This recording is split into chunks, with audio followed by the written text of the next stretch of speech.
Well, John Fox is a China analyst with the European Council on Foreign Affairs. He's also a former British diplomat based here in Beijing. Thanks very much for talking to us. Obviously, some very significant things to come out of this particular disaster, but is one of the significant things here that we're actually seeing what is going on, that the authorities seem to be fairly open about what's happening? I think that's right. I mean, I think we're seeing a very different type of response, certainly to the major earthquake of 30 years ago, which was effectively completely out of the domestic media, but even to the ice storms of the Chinese New Year time, and to previous floods, landslides, that sort of natural disaster. And what we're seeing here is a very open response. We're seeing a very direct management style by Wen Jiabao, who's flown to the site, and is frankly appearing more like the sorts of leaders that we're used to seeing in Europe, in the US, in taking control of this and in really sort of being seen to lead from the front. I think also the media have played a key role in actually being able to report and give that sense of transparency about what's going on locally.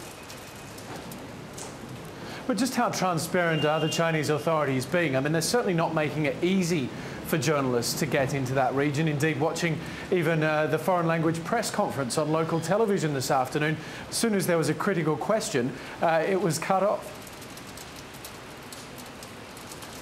Right. I mean, I think that's the issue. And I think there's two issues here. One is the access of foreign aid workers, and one is the access of journalists. I think on the foreign aid workers front, I mean, I'm almost inclined to give the Chinese government the benefit of the doubt here.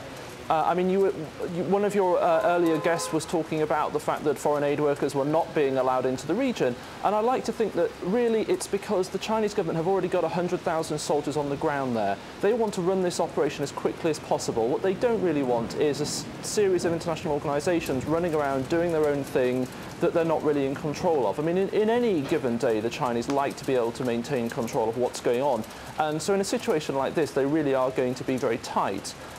In terms of the media access, I think that's a slightly different story. I think there we do have to have a slightly more critical eye. The local media has been very good at reporting sort of the human tragedy side. It's shown a sort of sense of new openness and a new speed of which they're able to get news out.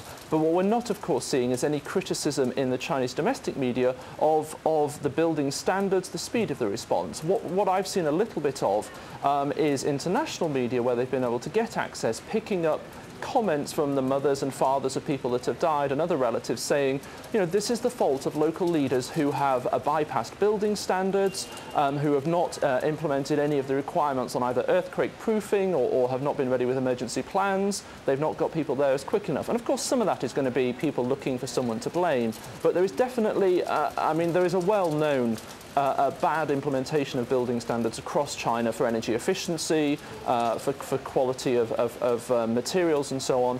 And I think we would have to look very closely at the level of investigations that will be going on after this quake to see what could have been prevented, what do they need to do next time, and how do they need to improve the implementation of these sorts of rules and guidelines.